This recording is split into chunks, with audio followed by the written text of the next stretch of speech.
पंजाब विच खुदकुशियां की खेती लगातार वध रही है। शायद ही कोई दिन इहो जिहा होएगा जिस दिन किसान वालों की गई खुदकुशी की खबर सामने ना आवे।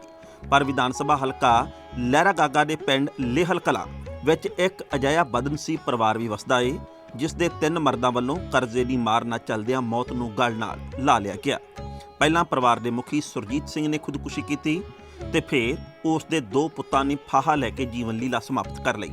पर बैंकां, आड़तियां ते होर लोकां दा 10 ਲੱਖ ਤੋਂ ਵੱਧ ਦਾ ਕਰਜ਼ਾ हाले भी इस परिवार नूं तिल करके मरन लई मजबूर कर रहा है। परिवार दीआं औरतां वल्लों कपड़िਆਂ ਦੀ सिलाई का काम करके रोटी टुक का प्रबंध किया जाता है। निक्के निक्के बच्चों को पढ़ाउणा सब तो वड्डी मुश्किल बनी हुई है। 2 जवान पुत्तां दे तुर जाण बारे दसदिआं मां दा गल भर आउंदा है।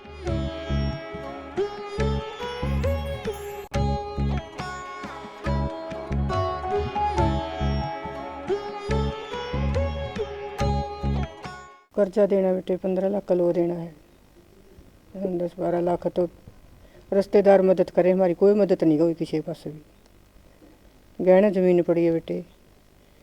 पहले 2012 में मेरे आदमी ने फिर आत्महत्या कर ली। 2012 में मेरे छोटे बेटे ने कर ली बेटे, फिर मेरे बड़े निर्मल ने कर ली। बहुत औखे हैं बेटे, बच्चे पालने आप पालने लग गए, कोई नहीं मेरा मदद देने वाला, बहुत ही औखे हैं। ज़मीन हुआ गहना पड़ी है, गवर्नमेंट का पैसा देना है, बैंक वाले गेड़े मारे जाए, क्या ना तारा में कोई आज की घड़ी कोई नहीं सुन रहा मेरी। 2 मेरी नूंहां, 2 मेरे छोटे छोटे पोते हैं, क्या नाल उनकी पढ़ाई है कि मैं लड़कियां दे के फिर आऊँ ना। बहुत ही औखी जान हो रही पुत। ये लड़कियां किसी का कपड़ा जैसे मिले बस नींव करे बैठ जाए बेटे। खेती आप कर रही हैं, जो काम हो रहा पुत कुछ नहीं कराया पुत हमारा सरकार ने आज तक। सरकार ने करे हमारा घर कहानी हिला तो देख ले, मेरे पोतियाँ कहानी देख ले, मेरी नूंहां कहानी देख ले, 5-5 साल की हैं। इनकी कट्ठा लुकाऊँ मैं कि मैं काटूँ इनकी बाहर। 3 रंडी पेंशन तक नहीं मारी बंद रही, कोई किसी की मदद नहीं मिल रही हमारे। पहला तो मेरे सौरा जी मुक्के ने जी, उदू बाद मेरा दियोर मुक्या जी, उदू बाद से मेरे घर वाले मुक्के ने जी, खेत मोटर ते मुक्के ने जी, घर फराए नाल जी। बस करजे के कारण जी भी ऐ कही गई सातों करजा नहीं लैंदा जी, बस करजे की ताण वग गई जी। बस ਅਸੀਂ ਹੁਣ ਆਪਦਾ ਗੁਜ਼ਾਰਾ ਇੱਕ ਮੱਝ ਰੱਖੀ ਹੋਈ ਹੈ ਜੀ, ਬਾਕੀ ਸਿਲਾਈ ਦਾ ਕੰਮ ਕਰਦੇ ਹਾਂ ਜੀ। ਵੈਸੇ ਇਸ ਤਰ੍ਹਾਂ ਤੋਰ ਰਹੇ ਹਾਂ ਜੀ, ਬਹੁਤ ਔਖਾ ਤੋਰ ਰਹੇ ਹਾਂ ਜੀ। ਦੁੱਖ ਦੀ ਗੱਲ ਇਹ ਵੀ ਹੈ ਕਿ ਪੰਜਾਬ ਦੀ ਕਿਸੇ ਵੀ ਸਿਆਸੀ ਪਾਰਟੀ ਵੱਲੋਂ ਹਾਲੇ ਤੱਕ ਇਸ ਪਰਿਵਾਰ ਦੀ ਕੋਈ ਮਦਦ ਨਹੀਂ ਕੀਤੀ ਗਈ। ਪਿੰਡ ਵਾਸੀਆਂ ਵੱਲੋਂ ਵੀ ਸਮੇਂ-ਸਮੇਂ ਤੇ ਮੀਡੀਆ ਜ਼ਰੀਏ ਸਰਕਾਰ ਨੂੰ ਅਪੀਲ ਕੀਤੀ ਗਈ ਕਿ ਇਸ ਪਰਿਵਾਰ ਦੀ ਆਰਥਿਕ ਮਦਦ ਕੀਤੀ ਜਾਵੇ, ਪਰ ਹਾਲੇ ਤੱਕ ਉਹਨਾਂ ਦੀ ਇਸ ਬੇਨਤੀ ਉੱਤੇ ਕਿਸੇ ਨੇ ਵੀ ਗੌਰ ਫਰਮਾਈ ਨਹੀਂ ਕੀਤੀ।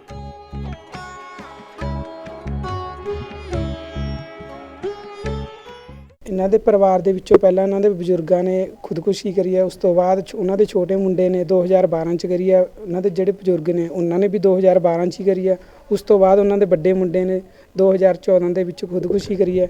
ਇਹਨਾਂ ਦੇ ਸਿਰ 8-10 ਲੱਖ ਰੁਪਇਆ ਕਰਜ਼ਾ ਸੀਗਾ, ਤਾਂ ਕਰਕੇ ਇਹਨਾਂ ਨੇ ਖੁਦਕੁਸ਼ੀਆਂ ਕਰੀਆਂ ਨੇ। ਹੁਣ ਤਿੰਨੋਂ ਘਰ ਦੇ ਵਿੱਚ ਵਿਧਵਾ ਨੇ, ਕੋਈ ਇਹਨਾਂ ਦੀ ਪੈਨਸ਼ਨ ਨਹੀਂ ਹੈਗੀ ਅਤੇ ਇਹਨਾਂ ਦਾ ਗੁਜ਼ਾਰਾ ਬੜਾ ਮੁਸ਼ਕਿਲ ਨਾਲ ਚੱਲ ਰਿਹਾ। ਅਤੇ ਜਿਹੜੀ ਖੇਤੀ ਹੈ ਉਹ ਆਪ ਕਰਦੇ ਨੇ।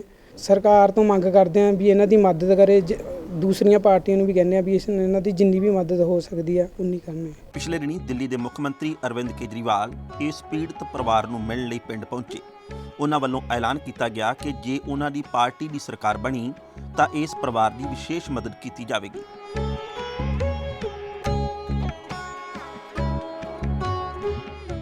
एक ही परिवार में 4 महिलाएं विधवा हो गई और अभी जब इनसे पूछा तो पता चला कि इन लोगों ने लोन लिया था और फसलें बर्बाद होने की वजह से लोन वापस नहीं कर पाए। बैंक के लोग आए थे और वो प्रेशर बना रहे थे कि पैसा लेना होता है तो आ जाते हो, जब वापस देना होता है तो पता नहीं चलता तुम लोगों का। और उसके बाद जब उनका बैंक का प्रेशर ज़्यादा बना तो इनके हस्बैंड जो थे उन लोगों ने सबने आत्महत्या कर ली। और ये पता चल रहा है कि यहाँ पे कई लोगों ने इस किस्म से कई परिवारों में आत्महत्या हुई है इस गांव के अंदर। तो मुझे लगता है कि ये सरकार की जिम्मेदारी है। किसान जो है वो हमारे लिए अन्न उगाता है और खेती बहुत रिस्की काम है। जब फसल बर्बाद हो जाती है तो किसान कहीं का नहीं बचता।